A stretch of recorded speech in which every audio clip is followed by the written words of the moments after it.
सोमवार व्रत में जरूर सुने ये कथा, मिलेगी शिव पार्वती की कृपा। देवों के देव महादेव बहुत ही भोले माने जाते हैं, इसलिए उनका एक नाम भोलेनाथ भी है।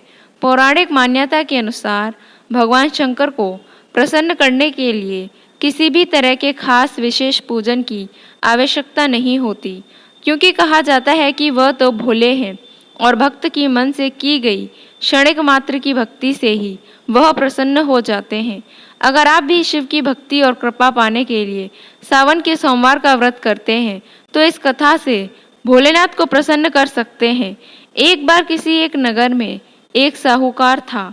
उसके घर में धन की कोई कमी नहीं थी, लेकिन कोई संतान न होने के कारण वह बहुत दुखी था। संतान प्राप्ति के लिए वह हर सोमवार को व्रत करता था और पूरी श्रद्धा के साथ शिव मंदिर जाकर भगवान शिव और माता पार्वती की पूजा करता था। उसकी भक्ति देखकर एक दिन माँ पार्वती ने प्रसन्न होकर भगवान शिव से साहूकार की मनोकामना पूर्ण करने का निवेदन किया। पार्वती जी के आग्रह पर भगवान शिव ने कहा कि हे पार्वती, इस संसार में हर प्राणी को उसके कर्मों का फल मिलता है और जिसके भाग्य में जो हो उसे भोगना ही पड़ता है। लेकिन पार्वती जी ने साहूकार की भक्ति देखकर उसकी मनोकामना पूर्ण करने की इच्छा व्यक्त की। माता पार्वती के आग्रह पर शिवजी ने साहूकार को पुत्र प्राप्ति का वरदान तो दिया, लेकिन उन्होंने बताया कि यह बालक 12 वर्ष तक ही जीवित रहेगा। माता पार्वती और भगवान शिव की बातचीत को साहूकार सुन रहा था, इसलिए उसे ना तो इस बात की खुशी थी और ना ही दुख। वह पहले की भांति शिवजी की पूजा करता रहा। कुछ समय के बाद साहूकार की पत्नी ने एक पुत्र को जन्म दिया। जब वह बालक 11 वर्ष का हुआ तो उसे पढ़ने के लिए काशी भेज दिया गया। साहूकार ने पुत्र के मामा को बुलाकर उसे बहुत सारा धन देते हुए कहा कि तुम इस बालक को काशी विद्या प्राप्ति के लिए ले जाओ। तुम लोग रास्ते में यज्ञ कराते जाना और ब्राह्मणों को भोजन दक्षिणा देते हुए जाना। दोनों मामा भांजे इसी तरह यज्ञ कराते और ब्राह्मणों को दान दक्षिणा देते काशी नगरी निकल पड़े। इस दौरान रात में एक नगर पड़ा, जहां नगर के राजा की कन्या का विवाह था। लेकिन जिस राजकुमार से उसका विवाह होने वाला था वह एक आंख से काना था। राजकुमार के पिता ने अपने पुत्र के काना होने की बात को छुपाने के लिए सोचा, क्यों न साहूकार के पुत्र को दूल्हा बनाकर राजकुमारी से विवाह करा दूं। विवाह के बाद इसको धन देकर विदा कर दूंगा और राजकुमारी को अपने नगर ले जाऊंगा। लड़के को दूल्हे के वस्त्र पहनाकर राजकुमारी से विवाह करा दिया गया। साहूकार का पुत्र ईमानदार था, उसे यह बात सही नहीं लगी, इसलिए उसने अवसर पाकर राजकुमारी के दुपट्टे पर लिखा कि तुम्हारा विवाह तो मेरे साथ हुआ है, लेकिन जिस राजकुमार के संग तुम्हें भेजा जाएगा वह एक आंख से काना है। मैं तो काशी पढ़ने जा रहा हूँ। जब राजकुमारी ने चुन्नी पर लिखी बातें पढ़ी तो उसने अपने माता पिता को यह बात बताई। राजा ने अपनी पुत्री को विदा नहीं किया, फिर बारात वापस चली गई।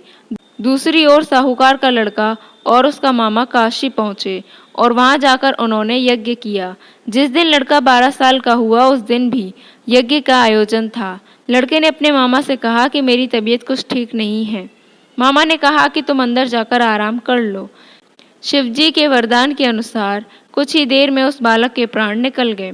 मृत भांजे को देख उसके मामा ने विलाप करना शुरू किया। संयोगवश उसी समय शिवजी और माता पार्वती उधर से जा रहे थे। पार्वती माता ने भोलेनाथ से कहा, स्वामी, मुझसे इसके रोने के स्वर सहन नहीं हो रहे, आप इस व्यक्ति के कष्ट को अवश्य दूर करें। शिवजी की कृपा से जीवित हो उठा साहूकार का बेटा। जब शिवजी मृत बालक के समीप गए तो वह बोले कि यह उसी साहूकार का पुत्र है जिसे मैंने 12 वर्ष की आयु का वरदान दिया था। अब इसकी आयु पूरी हो चुकी है। लेकिन मातृ भाव से विभोर माता पार्वती ने कहा कि हे महादेव, आप इस बालक को और आयु देने की कृपा करें, अन्यथा इसके वियोग में इसके माता पिता भी तड़प तड़प कर मर जाएंगे। माता पार्वती के पुनः आग्रह पर भगवान शिव ने उस लड़के को जीवित होने का वरदान दिया। शिवजी की कृपा से वह लड़का जीवित हो गया। शिक्षा पूरी करके लड़का मामा के साथ अपने नगर की ओर वापस चल दिया। दोनों चलते हुए उसी नगर में पहुंचे जहां उसका विवाह हुआ था। उस नगर में भी उन्होंने यज्ञ का आयोजन किया। उस लड़के के ससुर ने उसे पहचान लिया और महल ले जाकर उसकी खातिरदारी की और अपनी पुत्री को विदा किया। इधर साहूकार और उसकी पत्नी भूखे प्यासे रहकर बेटे की प्रतीक्षा कर रहे थे। उन्होंने प्रण कर रखा था कि यदि उन्हें अपने बेटे की मृत्यु का समाचार मिला तो वह भी प्राण त्याग देंगे, परंतु अपने बेटे के जीवित होने का समाचार पाकर वह बेहद प्रसन्न हुए। उसी रात भगवान शिव ने साहूकार के स्वप्न में आकर कहा, हे श्रेष्ठी, मैंने तेरे सोमवार के व्रत करने और व्रत कथा सुनने से प्रसन्न होकर तेरे पुत्र को लंबी आयु प्रदान की है। इसी प्रकार जो कोई सोमवार व्रत करता है या कथा सुनता है और पढ़ता है, उसके सभी दुख दूर होते हैं और सभी मनोकामनाएं पूर्ण होती हैं। भोले बाबा की जय।